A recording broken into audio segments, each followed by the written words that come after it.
Desde EAPN España, Castilla-La Mancha, algunos ya sabréis que el grupo de participación es algo inquieto en su actividad y de hace poco más de año y medio venimos desarrollando un podcast.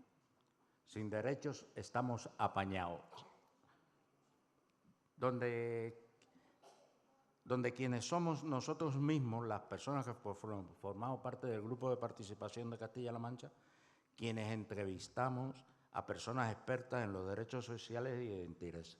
Así que comencemos y esperemos que os guste.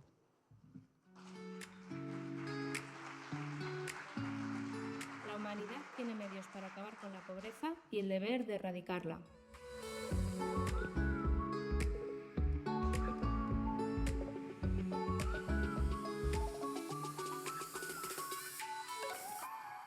Bienvenidas y bienvenidos a Sin Derechos Estamos Apañados, el podcast del Grupo de Participación de la Red Europea de Lucha contra la Pobreza y la Exclusión Social, donde hablamos sobre derechos, desigualdades y políticas sociales. El episodio de hoy, bueno, quienes nos escucháis sabéis que nosotros hacemos estos episodios en formato audio. El episodio de hoy es algo nuevo porque lo vamos a hacer en formato vídeo, donde las personas protagonistas sois vosotros, vais a poder participar de manera activa haciendo preguntas. Además, siempre modero yo este episodio, pero hemos creído pertinente que la persona responsable de moderar el episodio seáis los propios participantes, porque durante 3 días sois los actores de todo este proceso. Así que, Juan, te dejo con el episodio. Bueno, ¿se me escucha? Vale. Gracias, Ade. Hoy nosotros tenemos entrevistados a compañeros de entrevistadores a Alfredo y a Almudena. ¿Qué tal? ¿Cómo estáis? Hola, estupendamente, Juan, gracias. Almudena, un saludo. Hola. Ya sabéis que este podcast es un espacio donde hablamos de derechos sociales, desde la experiencia de las personas. Y hoy, con motivo del 19 encuentro de participación nacional, tenemos un invitado, tenemos como tema el problema de la vivienda. ¿Qué está pasando con la vivienda? Sería una de las preguntas. ¿Y qué está fallando para que acceder a una vivienda sea cada vez más complicado? Para ello tenemos el honor, y yo se lo he comentado antes, soy fan número 1, de contar con Fernando Valladares. Es un investigador científico del CSIC, referente en cambio climático y transición justa. Muchas gracias por acompañarnos, Fernando. Un placer. ¿Qué tal? ¿Cómo estás? Encantado de estar aquí. Bueno, muchísimas gracias por acompañarnos. Doy paso a Alfredo y a Almudena para que comiencen con la entrevista. Pero un minuto. Me voy a permitir el placer de saltarme un poco la escaleta. El protocolo. Y el protocolo. Y recordar, hoy, 22 de abril, se celebra el Día Mundial de la Madre Tierra. Y entonces, en varios países del mundo se hace una celebración. Y yo quería plantearte algo, porque hay no es un dicho, no me acuerdo ahora, indígena, que dice, la Madre Tierra no es mi herencia, sino que es un préstamo de mis hijos. ¿Cómo podemos un poco hablar de ese tema? Disculparme, pero es que es algo primordial. Creo que es muy bonito que precisamente tomemos la idea de un día internacional, que están hechos precisamente para eso, para reflexionar sobre un tema y ver lo que significa dedicarle un día a la Madre Tierra, ¿no? Y esta frase, que es muy interesante porque nos pone en contacto al menos 2 o 3 o varias generaciones, ¿no? En esta idea de que la tierra está ahí para cuidarla, para que nos cuide, y si nos saltamos algunas normas de convivencia y de equilibrios, pues al final todos salimos perjudicados, ¿no? Es que hay muchas personalidades, empresas o grupos empresariales que se creen que son los gerentes de la tierra, de los recursos de la tierra.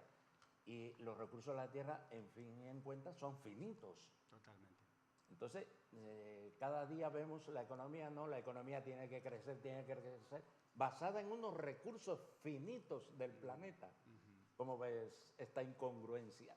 Bueno, creo que hemos trabajado muy duro para ponernos las cosas difíciles. Llevamos más de 2000 años con una visión de que todo estaba a nuestro servicio, de que la tierra tenía que estar dándonos lo que nosotros querramos, y en lugar de ajustarnos amable y dulcemente a lo que la tierra da, ¿no? El ciclo del agua, por ejemplo, aquí en Ciudad Real tenéis serios conflictos y problemas y dificultades con el agua, en parte por no entender que el agua tiene sus ritmos. Y nosotros tenemos mucha prisa por esta economía, impulsados por esta economía un poco extraterrestre, que no se aplica al planeta Tierra, de crecer, crecer y crecer. Y si hoy tienes un pozo, mañana quieres 3 y luego 30. Y no hay agua para tanto pozo. Y así arrancaron las Naciones Unidas este año con un informe que lo titulan La bancarrota hídrica global. Y es que estamos en números muy rojos. Muy rojos. Bueno, pues doy paso a Alfredo y Almudena. Gracias, Juan. Bienvenido de nuevo. Gracias. Para empezar, ¿qué significa para ti esta participación? Sí. Bueno, la palabra participación ya de por sí es muy inspiradora, ¿no? Estaba mirando un poco la etimología, así como científico, a desglosar qué significa, ¿no? Y participar tiene dos partes. Tiene una parte que significa parte y tiene otra parte que significa usar o hacerse beneficiario de, ¿no? Para mí lo de participar primero te lleva a pensar que es una parte, la que te toca, la que te corresponde, esa parte de derechos, pero hay un todo en el que tiene sentido tu acción, y esa dinámica de tomar parte, tomar partido, hacer, ¿no? Pero también saber que formas parte de algo más grande, me parece que es un concepto muy interesante, especialmente en los momentos que corren, y por eso la palabra participación me anima a que participemos sabiendo lo que eso significa, acción, y ser conscientes de que lo tuyo es una parte de un todo. Gracias. Almudena. Hola, Fernando. Hola. Mira, desde tu experiencia, ¿qué impacto social tiene la... perdóneme todo. No sé si dar una vuelta porque me he llenado de nervios. Lo siento mucho. Relájate. Estamos aquí entre amigos. ¿Me doy una vueltita? Para romper el hielo. Claro que sí. Para romper el hielo, porque si no...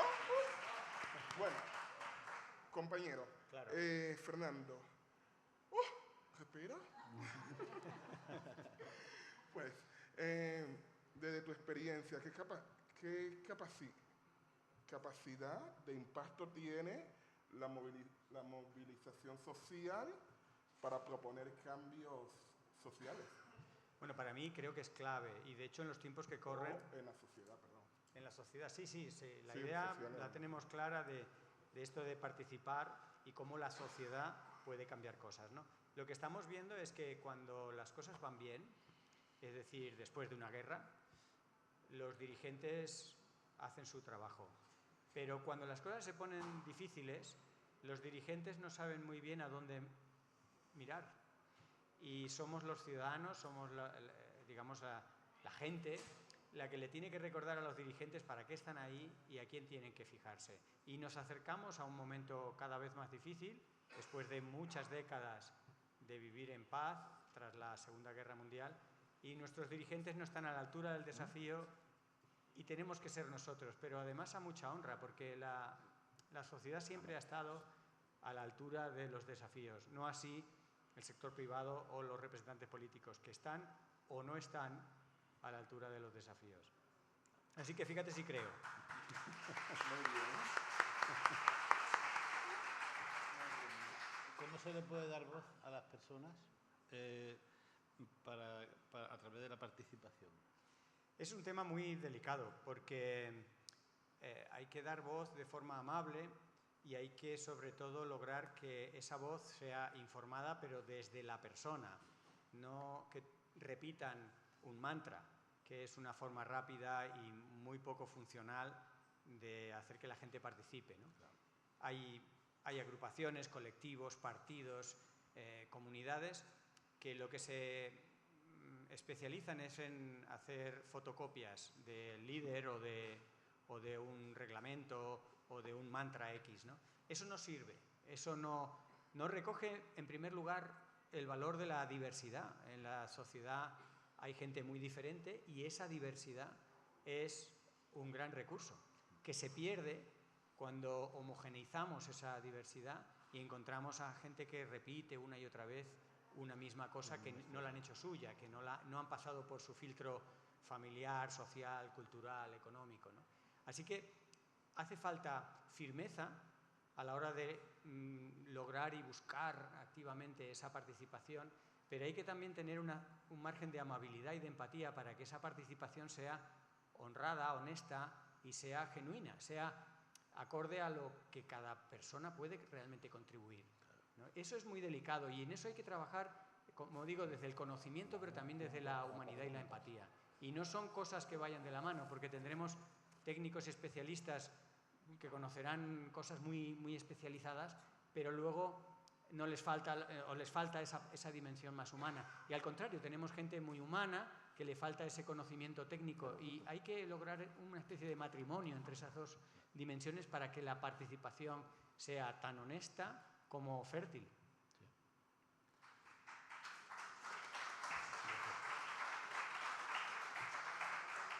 Fernando, tú estás especializado en estudio de territorio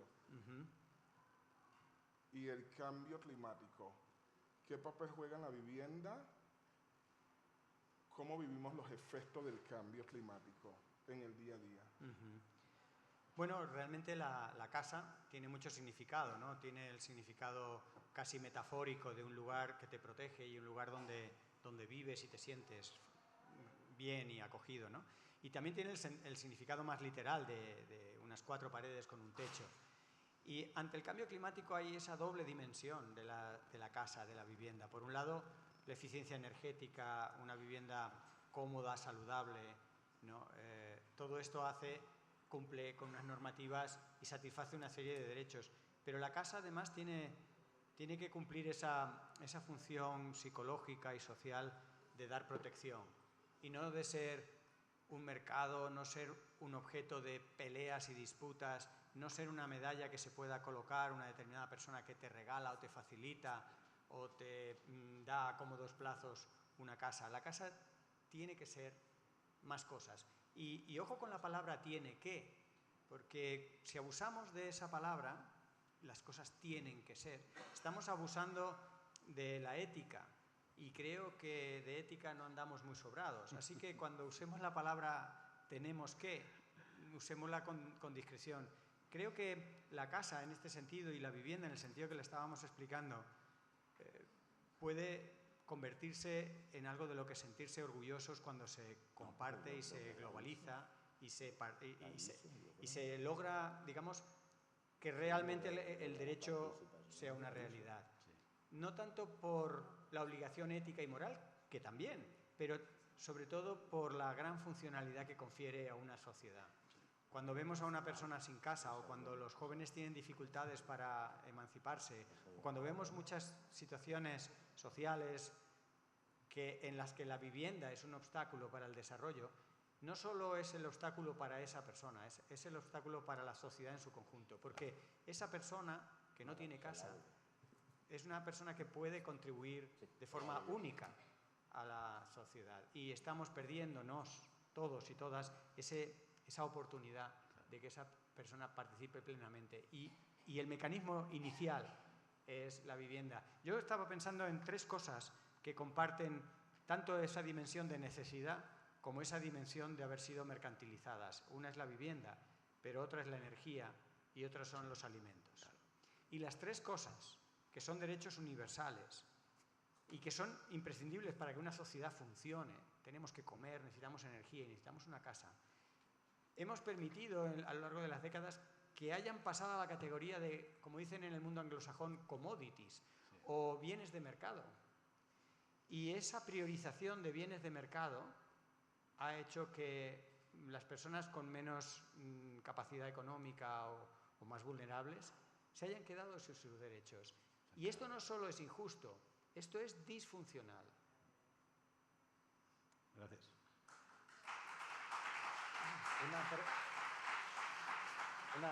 Una pregunta que quizás ha saltado, ¿no? Estamos en un encuentro de participación, ¿no? Donde se va a trabajar durante estos 3 días sobre el problema de la vivienda. Pero la palabra vivienda, ¿qué es lo primero que te trae a la cabeza? Porque a mí me trae a la cabeza todo lo que has explicado anteriormente y también que sin tener satisfecho ese derecho a tener una vivienda, me están abocando indiscutiblemente a la exclusión social y a la pobreza. Totalmente. Sí, la vivienda forma parte yo diría, de la base de una vida digna, una vida integrada en una sociedad, no una supervivencia a duras penas de un individuo aislado. Como hemos llegado hasta donde hemos llegado, gracias precisamente a vivir en sociedad, a apoyarnos unos a otros, a confiar unos a otros, pensemos que el dinero es una prueba de confianza, porque es un pedazo de papel y hemos confiado que significa 20 euros, ¿no? Esa confianza nos ha traído aquí. Y sin embargo, en este momento, y quiero poner mucho énfasis, quizá lo diga más veces, en que estamos en un momento histórico muy especial.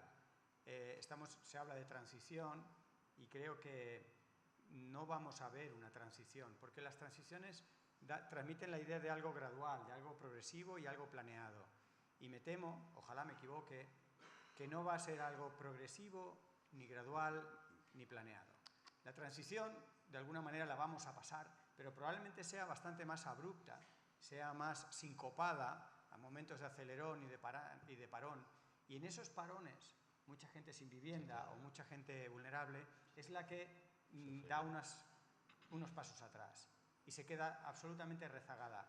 Y nuestra preocupación tiene que ser no solo ética y humanística por esas personas que se quedan rezagadas, sino porque, ya que estamos en un escenario bélico, la velocidad de un ejército la determina el soldado más lento. Y de nada te sirve que una persona tenga un ático de lujo en el barrio de Salamanca si hay 30.000 personas en ese municipio que no tienen una vivienda digna o que se están gastando todo ese dinero que no le deja margen, como se ha mencionado antes, en una casa que a duras penas satisface sus necesidades. Eso no es solo injusto, eso es disfuncional, y en el momento histórico en el que estamos, la funcionalidad de la sociedad es más delicada, es más crítica que nunca. Porque vuelvo a repetir, en los años 90 una sociedad se podía permitir ciertas disfunciones, los dirigentes políticos podían estar a por uvas, que diríamos tradicionalmente, pero ahora no. Ahora es un momento entre la combinación de circunstancias que generan realmente preocupación y ansiedad, ¿no? Desde el cambio climático, pero también la geopolítica, la economía, la contaminación, el agotamiento de recursos. ¿Y cómo estamos resolviendo esto? Lo estamos resolviendo a bofetadas. En las bofetadas gana el más fuerte, pero al final pierden todos. Históricamente se ha visto que las sociedades que han ido resolviendo las cosas a bofetadas tienen los días contados. Así que más vale que aprendamos a resolver las cosas de otra manera que no a bofetadas. Esto se lo digo a este señor que vive en la Casa Blanca, pero en realidad no lo decimos a todos, porque es una de las pocas lecciones, digamos, clarísimas que nos da la historia. Las veces que nos hemos enfrentado a dificultades y hemos trabajado en equipo y hemos trabajado por una sociedad funcional, hemos sobrevenido a las dificultades. Cuando tengamos veranos, que aquí en Ciudad Real son terribles, cuando tengamos veranos todavía más terribles, no es cuestión de que yo me he podido comprar un aire acondicionado. Es cuestión de que tengamos hospitales, una red de apoyo mutuo, refugios climáticos. Y eso no es algo que haga una persona, ni aunque tengas mucho dinero. Es que tenemos un espejismo a veces de que el dinero lo consigue todo. No. Lo que consigue todo es el formar parte del todo. Y eso es participar. Tener esa conciencia de que somos parte de un todo. Tenemos que tomar nuestra parte, pero no podemos irnos, ¿no? Aquello de coge el dinero y corre. No, no funciona. Eso ha funcionado en los años 80, en los años 90, hasta principios del siglo XXI. Ahora no funciona. Tú coges el dinero, corres y te tropiezas y el dinero no se come. Eso es lo que le podríamos decir a algunas personas que tienen esa tentación de coger el dinero y correr. Muchos de nosotros no tenemos tampoco esa posibilidad de coger mucho dinero y el poco que tenemos nos lo gastamos en pagar lo básico. Pero pongamos la mirada, digamos, amplia y el problema de la vivienda, que hoy es quizá el protagonista, pongámoslo en ese contexto histórico que es, por un lado, angustioso pero por otro lado es una oportunidad para darle la vuelta a un sistema que ha puesto cosas, como hemos mencionado, la vivienda, la comida o la energía, primero como un negocio y después como un servicio. Es ahora un momento histórico para darle la vuelta a eso, y eso solo lo podemos hacer todos y todas a nivel de ciudadano, a nivel de persona. Gracias. No, va Almudena. Va Almudena. ¿Yo? Sí, en relación. Y en relación con esto que el ambiente social existe, aseguras que la necesidad mínima de las personas es que creo que te la pregunté antes, creo yo. Le podemos dar una vuelta. En relación con esto que estás explicando ahora mismito, ¿crees tú que las personas estén cubiertas? Bueno, creo que las personas afortunadas del norte global, por ejemplo, están más cubiertas que las del sur global. Pero hay muchos sures globales dentro del norte global. Es una estructura parecida a estas muñecas rusas, ¿no? Que una está dentro de otra y otra dentro de otra y otra dentro de otra. Hay países vulnerables respecto a otros países, pero dentro de los países que parecen menos vulnerables también hay regiones, comunidades y personas vulnerables.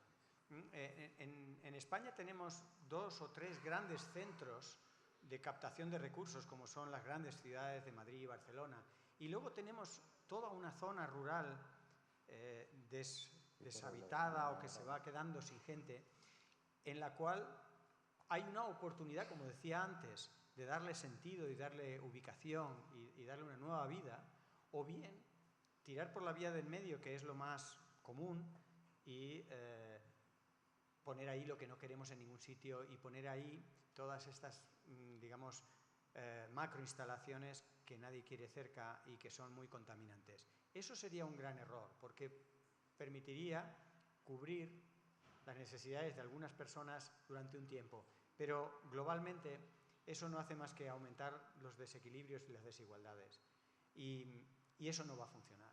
Las desigualdades ya no es solo una cuestión moral y humana. Matemáticamente se puede demostrar que la utilización de los recursos, del espacio, del territorio, la aplicación de las tecnologías es mucho más eficiente en una sociedad igualitaria que en una sociedad desigual. Simplemente por poner un ejemplo, España, que no es un país donde las desigualdades sean extremas, si lo comparamos con otros países de Latinoamérica o de África o de Asia, en España nos cuesta el doble de energía la desigualdad moderada que tenemos. Si empezamos a tener síntomas de problemas energéticos, algo muy parecido podríamos decir con la comida y probablemente haciendo las correcciones y cálculos apropiados, lo mismo también con la vivienda.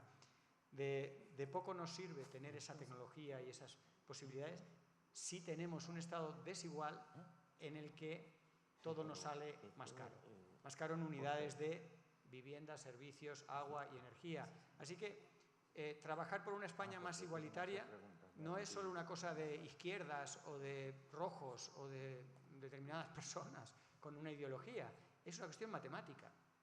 Es matemáticas y, como decía, estamos en una situación donde vienen curvas, donde las cosas van a ir en los próximos años, por desgracia, bastante a situaciones difíciles, donde tenemos que hacer un uso extraordinariamente eficiente de lo que tengamos, espacio, energía, agua, vivienda, ¿no? Y eso se logra con una sociedad igualitaria. Es decir, la velocidad en ese progreso la marcarán las personas más vulnerables.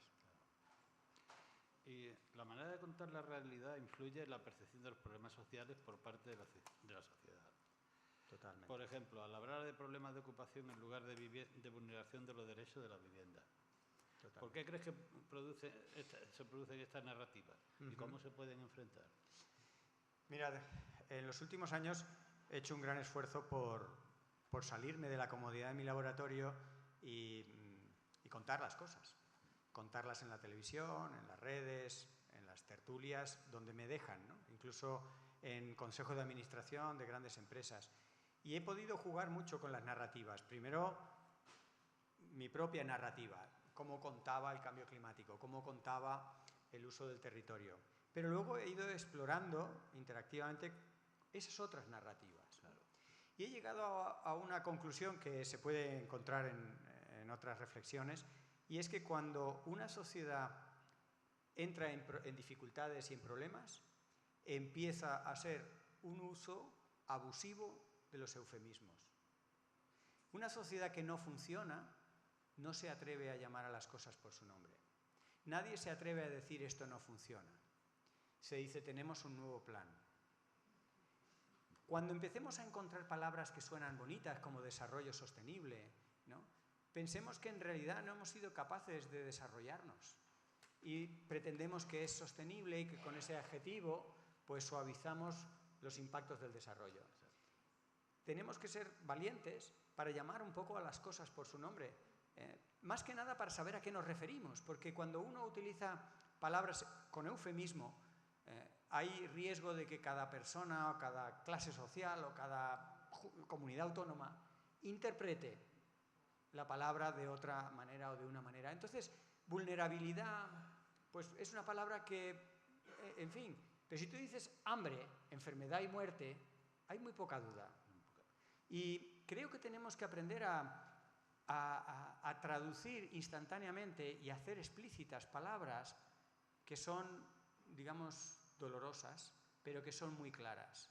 Porque creo que tienen que actuar como un revulsivo social y tienen que hacernos comprender, ¿no? Fijaros, un ejemplo paradigmático está con el suicidio. En España hasta hace 5 o 6 años, quizá un poco más, no se podían hacer públicas las estadísticas de suicidio. España tenía una especie de eufemismo con el suicidio. Es atroz que alguien decida quitarse la vida, ¿no? Y nos sentimos todos un poco culpables por ello. Entonces las estadísticas no se hacían público. La coartada, la explicación era porque podían incitar a otras personas a suicidarse.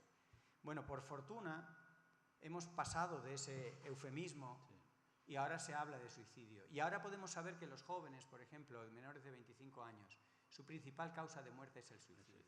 Y ahora podemos analizar una sociedad que lleve a esa situación. Porque si hablamos de una manera eufemística sobre ligeras inestabilidades emocionales, no estamos hablando de suicidio.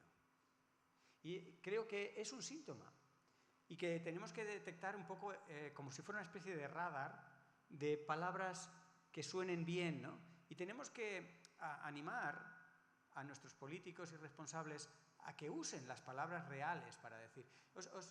Todos recordaréis a Greta Thunberg cuando habla de cambio climático y cuando nos dice con palabras muy duras, ¿no? Quiero que sintáis miedo, quiero que sintáis el miedo que siento yo. Claro, eso lo dice una niña, y lo decía una niña cuando tenía 16 años, y además con un síndrome, como sabéis, del espectro autista, que la hace ser absolutamente obsesiva. Ella estudió, entendió y se asustó. Y quería transmitir, y así lo decía, en las Naciones Unidas, en los parlamentos donde la invitaban. Decía, con palabras muy claras, que tenemos un problema, que la casa está en llamas y que tenemos que asustarnos. Yo creo que esa chica nos dio muchas enseñanzas, y una de ellas es, como también hacía en el cuento ese del emperador está desnudo, también era un niño, ¿no?, el que señalaba, el emperador está desnudo, y todos diciendo, no, el emperador, qué bonito, qué guapo está. No, el emperador está desnudo. No pasa nada. Aprendamos a decir, está desnudo. Y el fallo es un poco de todos, veamos qué hacemos, pero no sigamos con el cuento. Con la vivienda, hay veces que se dice una frase que la tienes que traducir a la realidad. Y se dicen frases en sedes parlamentarias o en el boletín oficial del Estado que se alejan muchísimo de la realidad numérica, demográfica, de la salud de las personas, ¿no? Fijaros, os voy a decir en muy pocas palabras, privatizar la sanidad mata. Son 4 palabras. Y esto se puede demostrar. Yo detrás de eso os puedo sacar algunos artículos que se apoyan, por ejemplo, en el sistema sanitario británico, y se puede ver las personas que se han muerto por privatizar la salud. Porque allí hay estadísticas y porque allí se acabó hablando claro. Pero aquí, fijar, tenemos las elecciones en Andalucía. Y anda que lo que ha pasado con el cáncer de mama y demás no clama al cielo. Veremos si la ciudadanía reacciona, pero para que reaccione la ciudadanía, todos y todas seamos de Andalucía o estemos donde estemos, tenemos que hablar clarito y tenemos que decir, privatizar el servicio de atención oncológica mata. Es duro. Ojalá pudiéramos decir, tiene algunas disfunciones. No, es que ahí nos perdemos. Y con la vivienda, con los derechos humanos universales. Estaba mirando en el tren cuando venía para aquí esta idea de la prioridad nacional. No sé si habéis oído hablar, pero para formar gobierno en Extremadura se ha tenido que aceptar la idea de los españoles van primero. Bueno, en solo un trayecto de 50 minutos de Madrid a Ciudad Real encontré la violación de 3 artículos de la Constitución española y de 4 derechos humanos universales. Pero claro, si tú dices priorización, priorizar lo nacional y no das muchas explicaciones y oye, tienes un poco de prisa que he quedado, pues no caes en la cuenta que eso significa una violación de la Constitución y de los derechos humanos universales. Y creo que hay que hablarlo así. Y luego, democráticamente, votamos. ¿Quiénes votan por la violación de los derechos humanos? Yo. Bien, pues oye, pues es la democracia. Pero precisamente no hablamos así. Y no hablamos así porque cada vez nos da más miedo hablar de una realidad que cada vez es un poco más angustiosa. Pero no vamos a salir de ese círculo si no hablamos claro. Claro.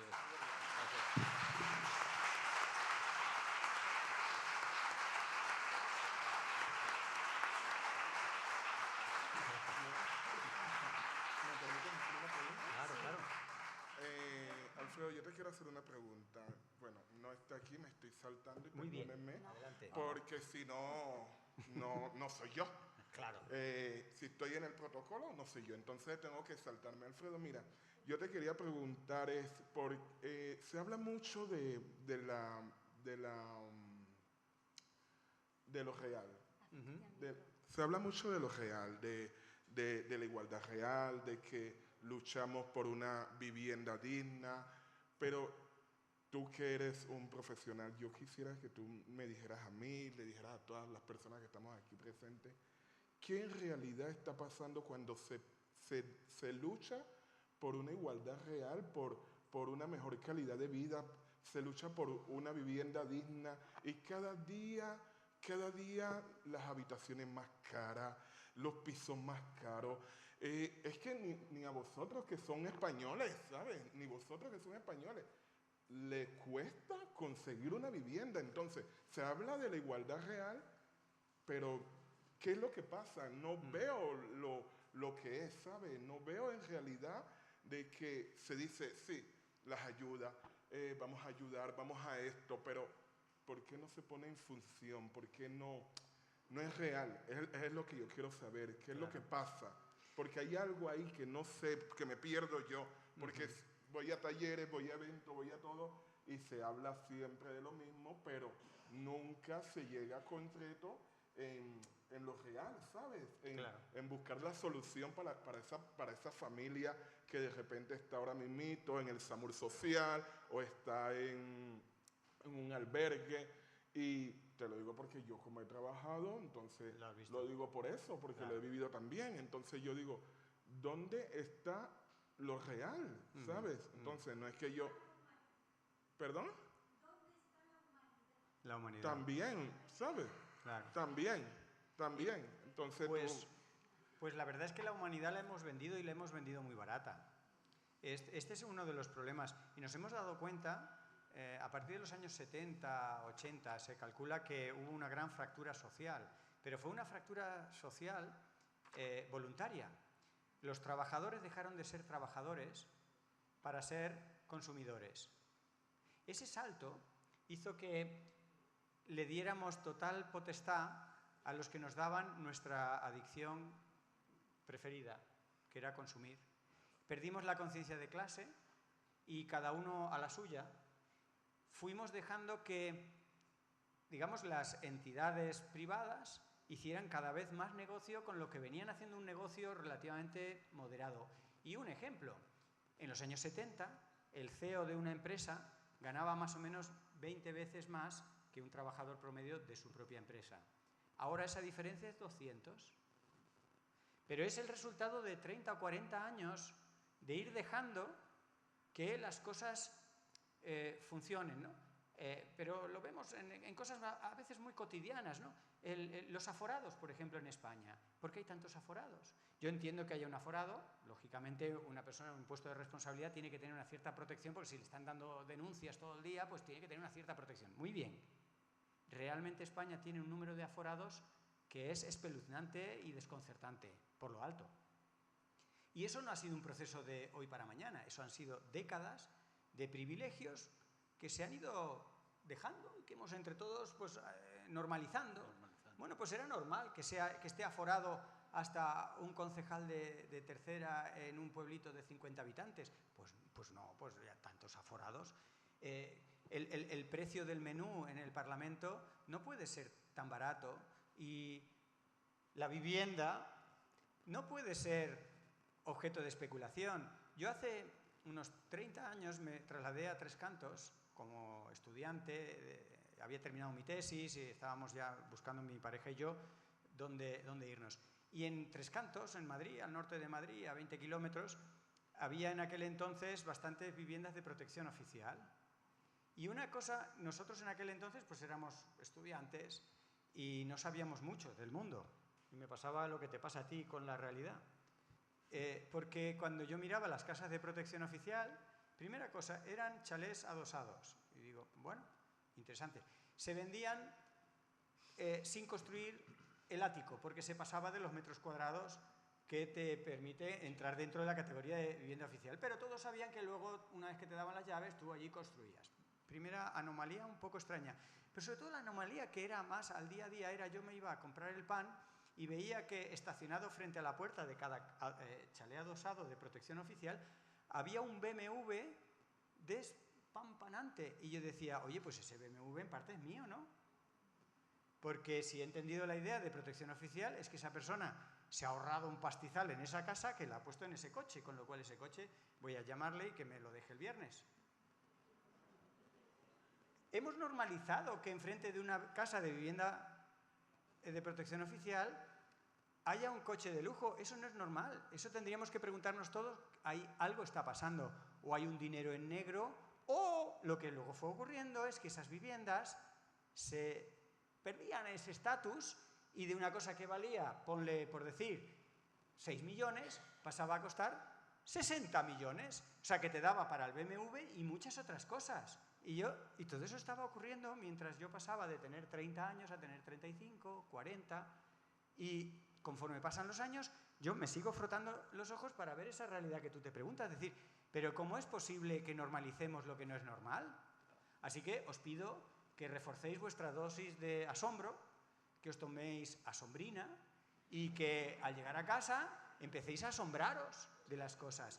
Y mañana, una vez os repongáis del asombro, empecemos a decir, es que no puede ser. O sea, ¿cómo es posible que ahora paguemos casas a precio de lujo cuando son casas manufacturadas todas iguales en los edificios estos Zebra, que ya son anónimos, ¿no? Son todos iguales, blancos y negros, manufacturados en no se sabe dónde por un módico precio? Mis estudiantes de doctorado se inscribían en un programa de protección oficial para viviendas para jóvenes en Tres Cantos. Tardaban 10 años en que les hicieran la primera oferta y ellos en esos 10 años iban poniendo su dinerito. Y en principio les iban a dar una casa de 60 metros cuadrados, luego se quedó en 40. Y luego resulta que no costaba lo que le dijeron, sino 5 veces más. Luego resultaba que tampoco era suya, que era con derecho a compra, que tenía... Todo empezaron a ser complicaciones. En Tres Cantos, por poner un caso, que no creo que sea ni el peor, muchas viviendas, la construcción de esas viviendas no salió a oferta pública. Y esto que estoy diciendo aquí no lo dice la gente, porque es muy violento, porque es absolutamente ilegal. Pero la gente quiere vivienda, ya está construida. ¡Ay! Tira, Pachi, tira, lo vamos resolviendo. Me sale un poco más cara de lo que pensaba, es más pequeña de lo que sea, es totalmente injusto, es de protección oficial, pero en realidad está en el mercado libre. No, paremos un poco. Primero asombrémonos y después vayamos a cambiar esa realidad. Porque hemos vivido en una falsa realidad. Hemos vivido en la realidad del tengamos la fiesta en paz. En aras de tener la fiesta en paz, no decimos las cosas por su nombre, no molestamos a nadie, pero es que estamos ahora en un momento en el que hay que molestar y hay que llamar las cosas por su nombre. Como decía, hace unas décadas había más holganza económica y no habían las amenazas que tenemos ahora. Están saltando remaches en la sociedad y uno de los remaches es la vivienda, pero no es ni mucho menos el único. Hay más remaches que están saltando. El avance de la ultraderecha y la pérdida de derechos humanos no solo ocurre en España, sino ocurre en todo el norte global. Y es un fenómeno que se ha visto a lo largo de la historia una y otra vez. Y entonces mi pregunta, que la dejo votando, es, ¿vamos realmente a tener que darnos, iba a decir una hostia, un bofetón con la realidad para reaccionar? Con todo lo que sabemos, con toda la de gente que somos, con todas las plataformas, iniciativas, comunidades maravillosas. Yo en los últimos años viajo mucho por España contando cosas, dando conferencias y voy encontrándome a gente, sociedades, no solo ecologistas, sindicalistas, comunidades energéticas, incluso CEOs de consejos de administración que cuando los sacas de su contexto, bellísimas personas. Y digo, ¿por qué vamos a tener que darnos un tremendo bofetón cuando A, hay mucha gente buena, B, hay mucha gente que sabe lo que está pasando y C, tenemos más conocimiento y más global e inmediatamente aplicable que nunca en la historia? ¿Será posible que lo tendremos que resolver con guerras y con conflictos? ¿Que no seremos capaces de ponernos medianamente de acuerdo, compartir el conocimiento e ir a por esas sociedades más igualitarias que utilizan mejor el agua, que utilizan mejor la vivienda, que utilizan todo un poco mejor por ser igualitarias y no por ser bolcheviques o bolivarianas?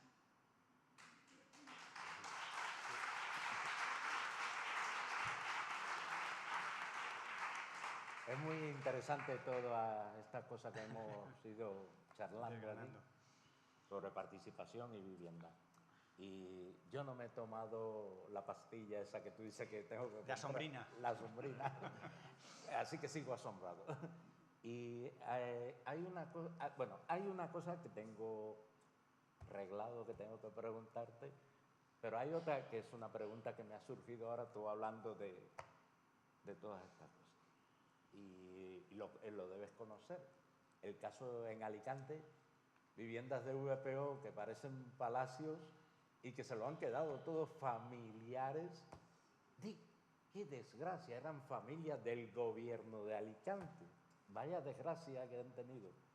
Y la otra cosa que te quería, primero que me ha dado una reflexión, porque yo cuando he escuchado todas estas cosas que han sucedido allí, hace 2 días, no estamos hablando de hace 100 años, y que el gobierno y el Estado estén diciendo que el problema principal de la sociedad hoy, y todos los datos lo dicen, es la vivienda, y que además el gobierno diga que es la legislatura para resolver la vivienda. Resulta que los catalanes hace unos años pusieron unas urnas falsas en la calle y le entraron a palo, un 155 y todo lo otro. ¿Por qué no un 155 en Alicante, a esta gentuza? Y sacarlos a palos de su casa. Mira, el problema de sacar las cosas por la fuerza es que corres el riesgo de que rebroten. Si tú te enfrentas a la corrupción, aparte de con métodos legales, con un cabreo muy justificado, al final logras un contracabreo. Yo creo que tenemos que desarrollar una firmeza colectiva y entender que casos como el de Alicante es simplemente un caso del que nos hemos enterado y que habrá muchos más. No vamos a poder ir caso a caso. Yo mismo me meto en muchas más guerras de las que puedo librar, ¿no? Y todos los días hago un repaso, a ver, con las plantas de biogás, el no sé qué, los derechos de tal, el sitio, el espacio. Digo, no puedo con todo. Nunca vamos a poder quitar uno a uno a los corruptos. Es que eso no... Por mucho que invirtamos en juicios, algunos los ganaremos, otros los perderemos. Hay que hacerlo, no estoy diciendo de no hacerlo, pero que eso siga su curso, por así decirlo. Creo que tenemos que trabajar en eso, en asombrarnos de eso y hacer de eso una causa mucho más general. Y entender cómo es posible que con la que está cayendo esas cosas ocurran. ¿Cómo es posible que los apartamentos se den a dedo? ¿Cómo es posible que en mi sitio una constructora se lo encontrara hecho, ¿no? Pero lo estamos viendo en los partidos dominantes, lo estamos viendo en todos los lados. Es un síntoma de la sociedad que ha llegado, después de muchas décadas de bonanza, a unos hechos consumados, a dar por hecho que esto... Yo creo que mucha gente que es corrupta ni siquiera es consciente en algún momento, en sus inicios, de que lo era. Esto se hacía así. Yo traía unas bolsas de dinero a casa y en la segunda generación ya lo han normalizado porque vio a su padre traer bolsas de dinero a casa. Eso es lo que tenemos que, entre todos, bajar el listón y tolerancia cero con esa violación sistemática de los derechos. Y eso requiere que nos pongamos todos unidos y que veamos que el problema de la vivienda no está solo. Sí, muchas veces la resolución de los problemas no llega a buen término porque se ponen tiritas. Se pone una subvención por aquí, se pone un pequeño programa por allá, se reajusta algún presupuesto para que contentar a los que ahora están más enfadados, ¿no? Se le quita a Quirón algunas clínicas y hospitales, pero no se atreve nadie a provocar un cambio sistémico, estructural, profundo. Y eso se logra cuando se vea que todas esas cosas están conectadas. Mi esfuerzo principal en la comunicación en los últimos años es forzar a que hagamos comunicaciones, conexiones entre las cosas. Porque si no, vamos por sectores. ¿Cómo está el sector agrícola? ¿Cómo está el sector vivienda? ¿Cómo está el sector transporte? ¿Cómo está el sector...? Pero si todos los sectores tienen un problema bastante común, y es este problema de haber hecho un negocio de los derechos.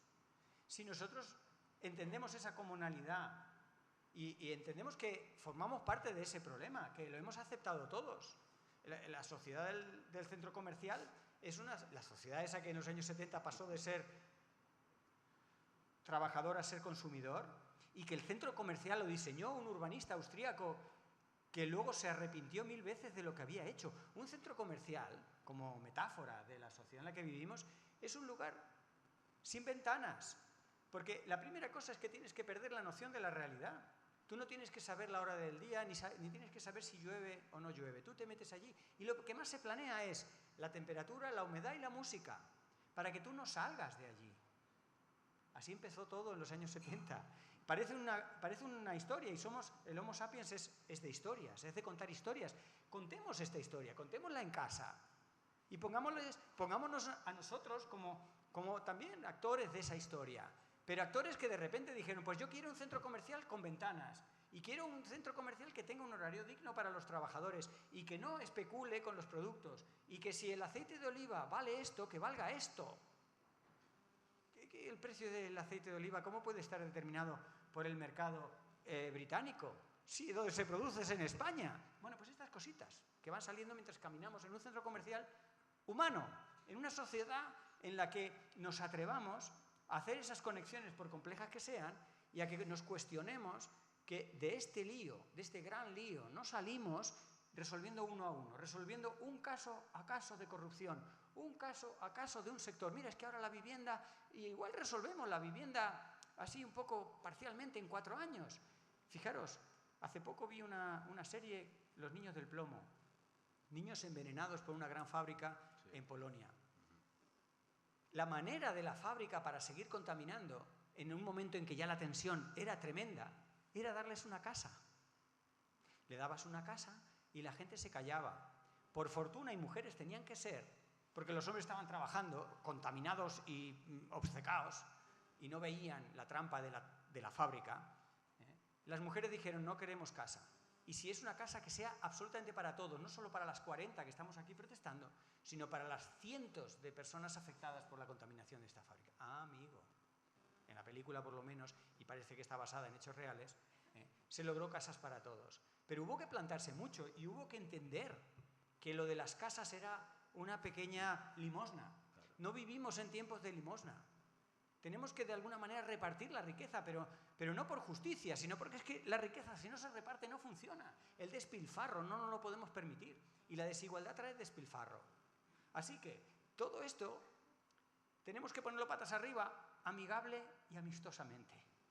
Sin violencia ninguna, pero con toda la firmeza de la que seamos capaces. Y esa firmeza es contagiosa. Y tenemos que contagiar a los sindicatos con los ecologistas, a los feministas con los ambientalistas, con todos los istas.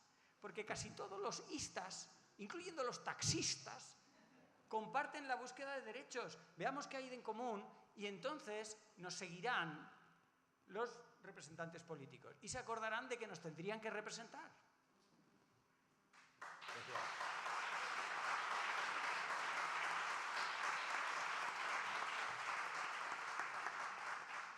Me vengo muy arriba, ya me perdonaréis. No, está bien. Desde el momento tan arriba no nos hemos ido. Podemos subir un poco más. Venga. Desde EAPN siempre decimos que detrás de los datos hay historias reales. Claro. Porque sí, se dicen muchos por ciento, esto, lo otro, pero esos por cientos representan seres humanos. Exacto. ¿Crees que es necesario tener en cuenta la experiencia de esos seres humanos para entender los datos? Absolutamente. Si os habéis fijado, creo que no he parado de poner ejemplos concretos de injusticias humanas. Lo que tenemos es que contextualizar esas injusticias. Igual que cuando me has puesto el caso de Alicante y de esa casualidad de que todos los miembros de un partido tenían acceso a viviendas de protección oficial, ¿no? Hay que contextualizar esas historias, pero hay que bajar a la historia, hay que bajar a la persona, porque es lo que nos mueve emocionalmente. Y viene muy bien la emoción. Fijaros, la ultraderecha está más que estudiado en el 2024, cuando tomaron, digamos, las riendas del Parlamento Europeo. La ultraderecha básicamente se apoyó en un lenguaje emocional. Y o entramos en ese lenguaje emocional de sentimientos, o si no, solo con científicos. Y aquí yo me bajo de mi laboratorio, ¿no? Porque la ciencia es solo una parte, la técnica y el dato solo es una parte. Pero el relato se está ganando, y esto es un clásico en los momentos de tensión, de conflicto, de guerra. El relato se gana por la emoción. Luego, una vez que la emoción, digamos, planta cara a la otra emoción, cuando los dañados y damnificados conquistan el lenguaje emocional y hacen frente al que daña, entonces es el momento, y la sociedad está preparada para escuchar a la ciencia o para coger el dato que haga falta. Si los metros cuadrados en una vivienda, si el aislamiento térmico de una vivienda, si la aerotermia o si la estructura de la casa, si el patio tiene que tener árboles, todos esos detalles ya vendrán. Pero primero hace falta un relato emocional, un relato que contagie emoción y que le haga a todo el mundo, tengas o no tengas casa, estés en situación de más o menos vulnerabilidad, sentirte aludido, bien por injusticia, bien porque has entendido esto de la funcionalidad de la sociedad, por lo que sea. Y ese relato tiene que ser de una persona o de unas personas, que te llegue al corazón, y tenemos que saber contarlo. Pero no quedarnos ahí, claro, si no estaría simplemente contando una novela, que no está mal, pero no basta.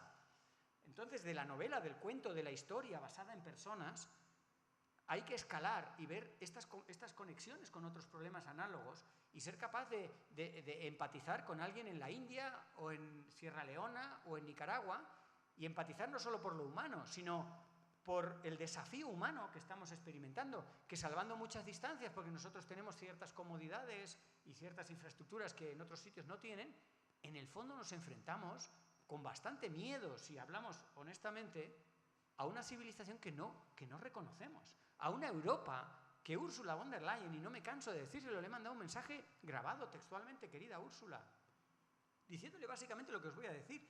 Hace un par de semanas, un martes, Úrsula se dirigió a Europa como presidenta de la Unión Europea, diciendo que la Europa de los valores se había terminado. Si Úrsula lo hubiera dicho llorando, yo hubiera dicho, vaya, la mujer no es capaz de encontrar una salida a realmente un conflicto disparado por la tensión en Irán, por Donald Trump, que está realmente reventando la legalidad vigente. Y si la mujer hubiera expresado emoción, hubiera dicho, venga, Úrsula, vamos a poner Europa adelante. Pero no, la daba por perdida, con cara absolutamente neutra, impávida, como si fuera el ejecutor de la pena capital. Digo, ¿pero cómo es posible? ¿Cómo hemos llegado a esta situación? Bueno, algo le debieron decir, porque horas después matizó un poco. No. Tolerancia cero. Yo puedo abrazar a Úrsula, puedo tener un café con ella, pero lo que has dicho, Úrsula, revela que no estás con nosotros, que no estás del lado de los europeos, estás del lado de unos pocos muy influyentes y bastante agresivos. Y me gustaría que no fuéramos parte de eso. Y si te ves parte de eso, Úrsula llora.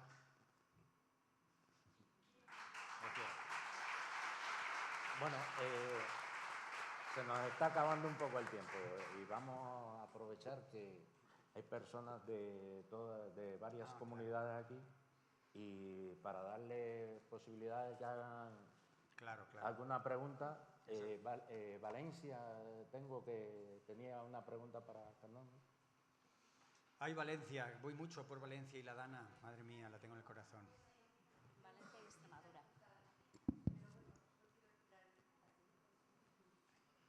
Perdón. Bueno, pues a ver, yo he venido con mis compañeros, Dani y Ratat, y yo lo que quiero preguntarle a usted, señor Valladares, queremos saber cuál es su visión personal sobre la evolución de la vivienda de aquí a 5 años. ¿Cómo lo ve?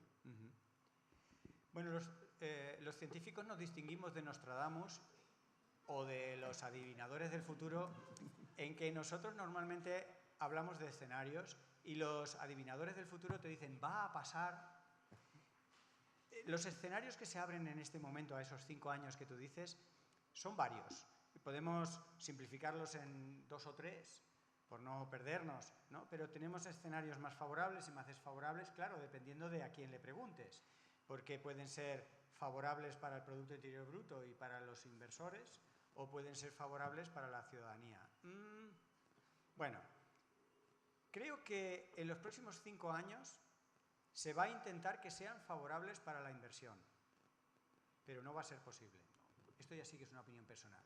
Es decir, la inversión no va a tener el rendimiento económico que buscaba y como el dinero es muy cobarde, se va a ir a otros lugares. Así que nos quedaremos con casas sin terminar.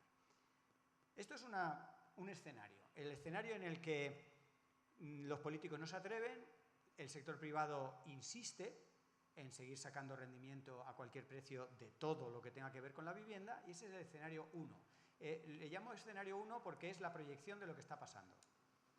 Y tenemos escenarios alternativos en los que me gustaría que entráramos. Ninguno de ellos a lo mejor es perfecto, pero un escenario en el que aumenta la cantidad de vivienda pública y no se permite que se desregule o que pase a ser privada en X tiempo. Un escenario en el que, por ejemplo, se revisen esos 4 millones de viviendas vacías. ¿Cómo es posible que tengamos problemas de viviendas? Fijaros la situación, ¿eh?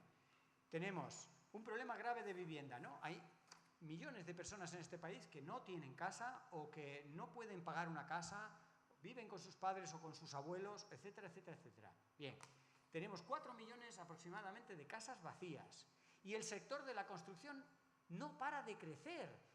Hace 4 años crecía al 3%, el año pasado creció al 8%. Corregidme, lo podéis mirar en internet. O sea, el sector está lucrando, está ganando mucho dinero y la gente no tiene casa, habiendo casas vacías. Bueno, pues el escenario número 2, al que yo invito amablemente a que empujemos, es vamos por un lado a revisar esas casas vacías. Vamos a tocar el beneficio económico de los promotores. Y con ese dinero que nos vamos a ahorrar, vamos a hacer casas que no den dinero pero que den vivienda. Y eso se puede, y las matemáticas están ahí. ¿Qué hace falta? Valentía política. ¿Por qué? Porque los políticos tienen que parar al sector privado. El sector privado no es ni bueno ni malo, ni todo lo contrario. El sector privado va a intentar sacar el máximo dinero posible. Y la barricada, el muro de contención, es el sector político. Pero los políticos no se atreven. Pues tendremos que estar nosotros haciendo que los políticos... Ya, tal cual. Sí, sí. Pero los políticos los votamos. Y si nos atrevemos, también nosotros, a votar, a ir a votar, a no solo ir a votar, sino a hacer llegar nuestras opiniones, igual los políticos van captando algún mensaje, aunque no vengan a estas reuniones o no nos escuchen. Quiere decir que hacer ese frente común permitirá que los políticos, esto es un escenario, no es una predicción, pero es bastante probable que los políticos se atrevan a tomar medidas que no complazcan tanto al sector privado. Y eso tenemos que empujar desde aquí nosotros. Pero eso se puede, y las cuentas están. Y desde luego la ultraderecha, tanto en Portugal como en España, con el problema de la vivienda, está prometiendo casas, pero las está prometiendo en la fórmula del milagro, en una fórmula que no se atiene a los números y a la economía real. Entonces no caigamos en esas promesas, analicemos esas promesas, qué sustancia tiene y qué marco social, qué aval hay detrás, más allá del económico, y votemos y transmitamos esa inquietud para movernos a escenarios 2 o 3 o 4. En el escenario 4 o 5 realmente el beneficio de la vivienda sería todavía menos, y haríamos viviendas buenas, sólidas, que necesitamos para el cambio climático, construcciones de mucha más calidad. Estamos viendo construcciones que se hicieron en los años 70 que no están a la altura del clima que tenemos. Hay mucho que trabajar. ¿Eso qué es? Eso es un dinero a fondo perdido, que no solo lo tiene que poner el Estado, lo tiene que poner el sector privado. Por supuesto que necesitamos al sector privado, pero a un sector privado comprometido. ¿Qué podría ganar el sector privado con esto? ¿Que siga existiendo? ¿Que a base de no ganar tanto exista? Es que dentro de unos años va a haber aguas bastante revueltas y a lo mejor algunas promotoras quiebran. Ah, amigo, pues a lo mejor una promotora con real valor social no quiebra y a lo mejor no gana tanto, pero no quiebra. En fin, ese sería el escenario 3 y de ahí al 4. Claro. Extremadura tenía otra pregunta. Tal cual.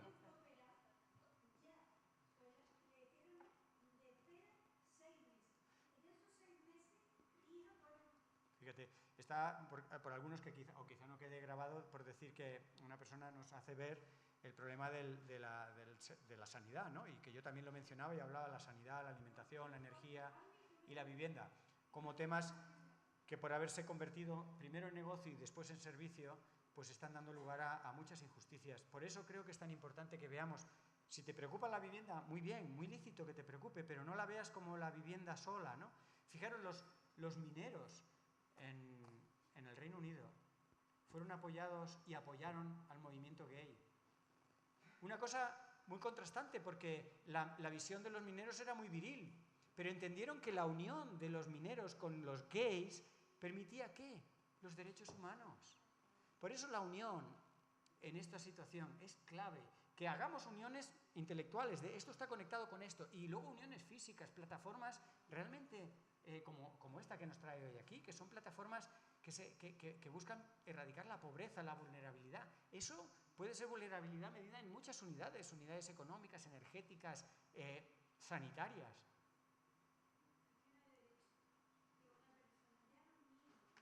Claro, totalmente. Claro.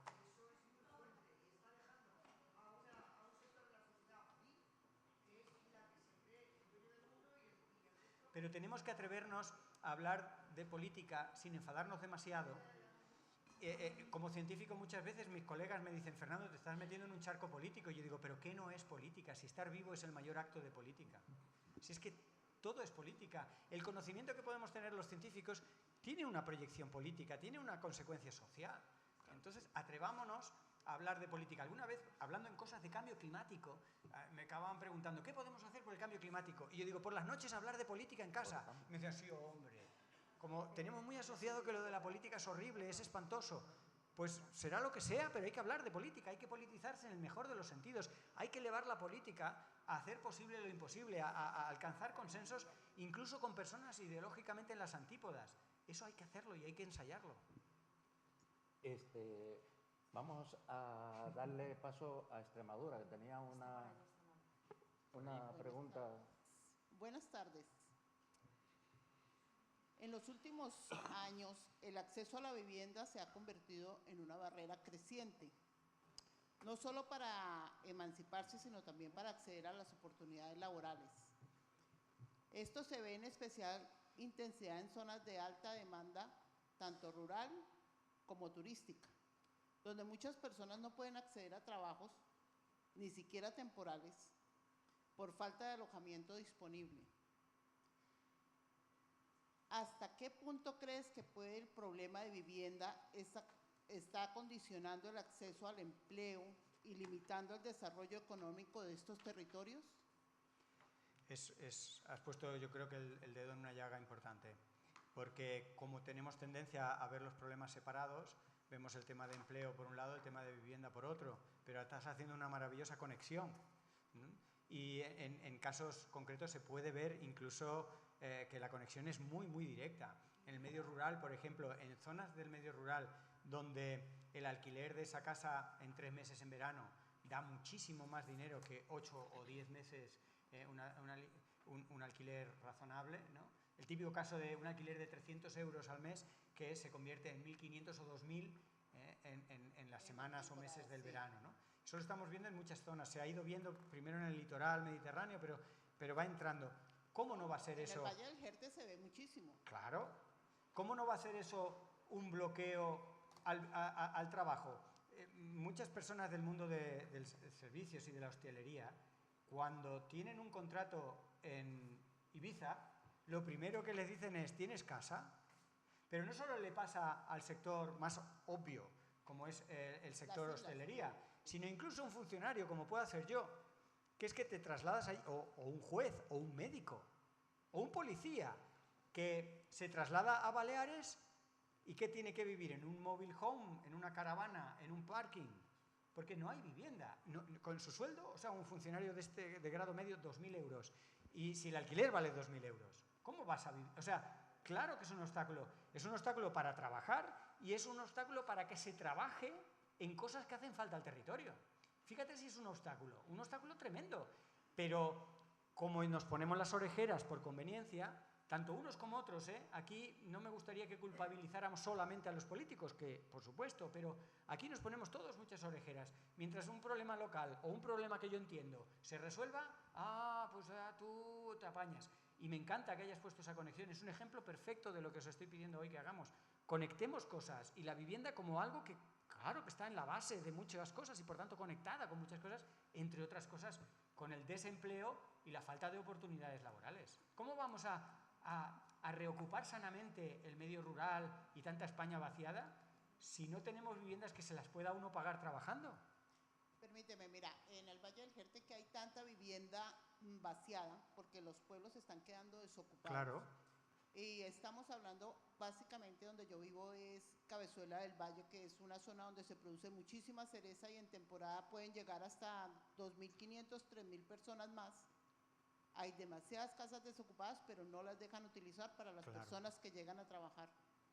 Y esto se nos ha convertido en un problema grave porque están durmiendo a las orillas del río, en carpas, cogiendo agua de las fuentes, haciendo sus necesidades básicas orgánicas en cualquier parte.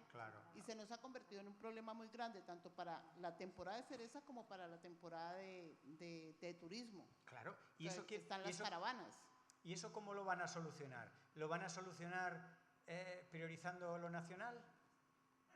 He ahí el problema. Priorizan lo nacional, pero no saben quién va a recoger la cereza. O sea, en la cabeza de alguien puede pensar que la solución a ese problema concreto que has puesto, y como ese podríamos poner más, en la cabeza de alguien puede estar matemáticamente echando unas cuentas muy sencillas en una servilleta de papel, que priorizar a los de España va a resolver ese tipo de problemas. Es que es demencial, pero de alguna manera hay gente que está siguiendo ese espejismo, ese mensaje, ese mantra. Por eso digo que tenemos que acompañar a las personas que se creen ese mantra. Y una vez más, lo que hace falta es políticos valientes, porque es muy delicada esa situación, porque según cómo la dices y según cómo, pues que hemos dicho que el mensaje emocional y sentimental está muy dominado por unos populismos con muy poca base en los datos, en la realidad y en la ciencia. Entonces, los políticos tienen ahora que atreverse a alguien que ladra, que muerde y que es muy agresivo y que tiene cooptada a una parte de la sociedad. Es muy delicado y tenemos que acompañarles a esos, porque está claro que esa especulación con la vivienda que lleva a esa situación, que esta casa que vale 300, 400 euros el alquiler pase a valer 2.000, pues eso tendrá que estar regulado. Yo no soy el experto que determine qué regulación es la mejor o la más justa, pero indudablemente eso da lugar a muchas disfunciones, no solo injusticias. Creo que es importante que sumemos a lo que es una injusticia una disfunción. Es que al final no se va a poder recoger la cereza. Claro. Bueno, si por mí fuera, nos Estaríamos pasaríamos toda la tarde, aquí, lo que queda de día, no, 3 días más. Pero bueno, una pequeña pregunta de alguien del público con una respuesta... Mira, está Perdón, ya, está listo. soy Antonio de la delegación de Málaga, Málaga. y voy a ser muy breve. Una cuestión que que creo que es muy grave, deberíamos de pensarlo un poquito. Si los corruptos son los que mandan, ¿qué podemos hacer? Y otra cosa, que sepan lo de los que tienen el poder, que con las guerras no gana nadie, todos perdemos. Gracias. Exacto.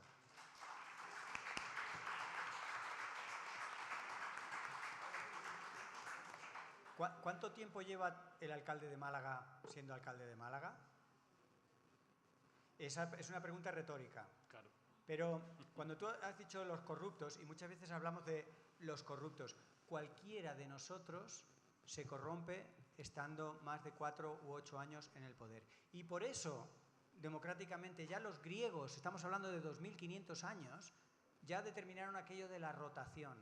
Pero es que una simple asociación científica sin ánimo de lucro se corrompe cuando tú llevas 8, 12, 15, 25 años. Entonces, abrir las ventanas y que corra el aire.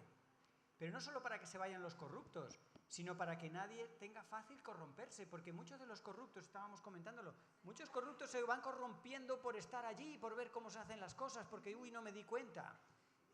Algunos ya nacen corruptos, bien, pero quiero decir que lo de corruptos no es que seamos unos sí y otros no, es que ya sabéis también los griegos tantas paradojas, ¿no? Que la corrupción es una debilidad humana y para contrarrestarla socialmente hay mecanismos y democráticamente hay mecanismos. Entonces, no solo es que haya que sacar a los corruptos, es que lo que hay que hacer es generar una democracia, unos parlamentos, unas asambleas, unas habitaciones con ventanas, no como un centro comercial que de entrada no las tiene.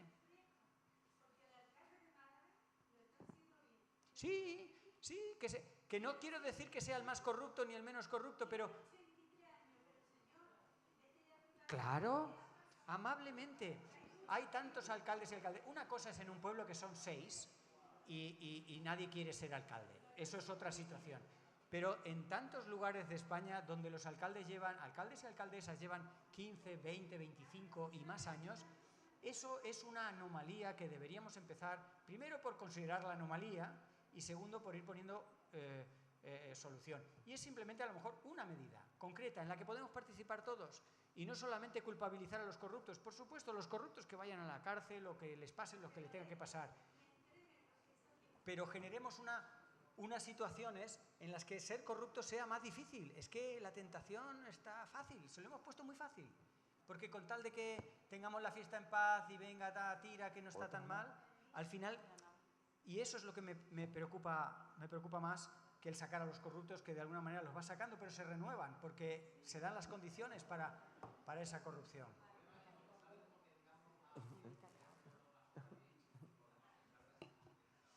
Y un poco la lógica perversa de por qué se mantienen y se votan una y otra vez a estas personas en su puesto es porque mucha gente tiene el temor, a lo mejor fundado, de que el que venga puede ser peor. Ostras, ¿y qué tal si pensamos que el que venga pueda ser mejor?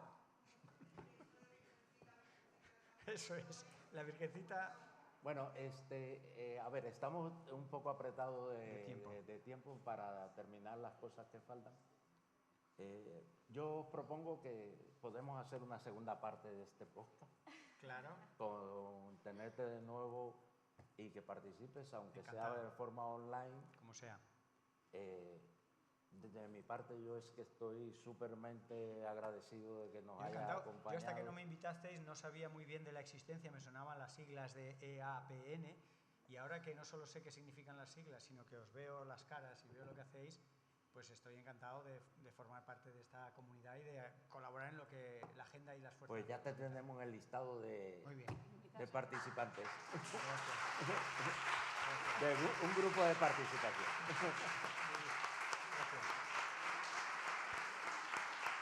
Y yo, bueno, agradecer a mis compañeros también, a Almudena y a Alfredo, a todas las personas que habéis participado con vuestras preguntas. Creo espero que os haya gustado esta pequeña charla, más con una persona que, os repito, para mí es un referente. Bueno. ¡Un aplauso para Juan! Claro que sí, Juan. No, yo no merezco tanto. Y yo me quiero quedar con algo de todo lo que hemos estado tratando. Y a mí me parece que una de las cosas más importantes que tú has tenido muy en cuenta en muchas ocasiones señalado, que esto es un tema de comunidad. Y comunidad somos todas y todos, militemos donde militemos, estemos en la plataforma que estemos o no. Es un tema de que si no nos unimos, nos va la vida, señores, nos va la vida, señores y señoras. Porque, ¿por qué quiero aprovechar y decir cosas que asusten? Porque este señor que está en la Casa Blanca dijo hace poco tiempo, esta noche va a desaparecer una civilización del planeta Tierra. ¿Sabéis cuál es la conclusión de esas palabras? Casi se puede tildar de demente. De que podría usar armamentos nucleares y hacer desaparecer a Irán de la faz de la Tierra. Y el armamento nuclear que hay hoy por hoy en el planeta Tierra tiene capacidad para destruir 3 planetas Tierra. Nos va la vida en esto. Entonces tenemos que hacer comunidad en todos los frentes, porque si no, no vamos a tener ni derecho a vivienda, ni derecho a salud, ni derecho a nada. Porque lo van recortando, lo que tú dices de hormiguita, ellos lo van recortando los cimientos por debajo poquito a poco. Y hay una cosa, tú transitas todos los días por un puente que tiene una cubierta de madera, ¿sabes?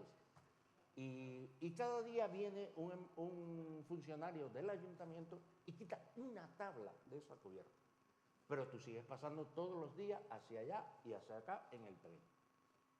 Y un día resulta que no hay cubierta al cabo del tiempo.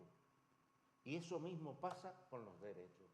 Y hay que respetar y luchar incansablemente por todos los derechos de la Carta de Derechos Humanos de las Naciones Unidas y por los derechos reconocidos en la Constitución española. Y que no nos cuenten historia, están obligados a cumplir la Carta de Derechos de Naciones Unidas. El país que ha firmado esa carta tiene la obligación de cumplirlo. Entonces, ¿cómo podemos obligarle? Haciendo comunidad. Yo me quedo con eso. En la unión está la fuerza.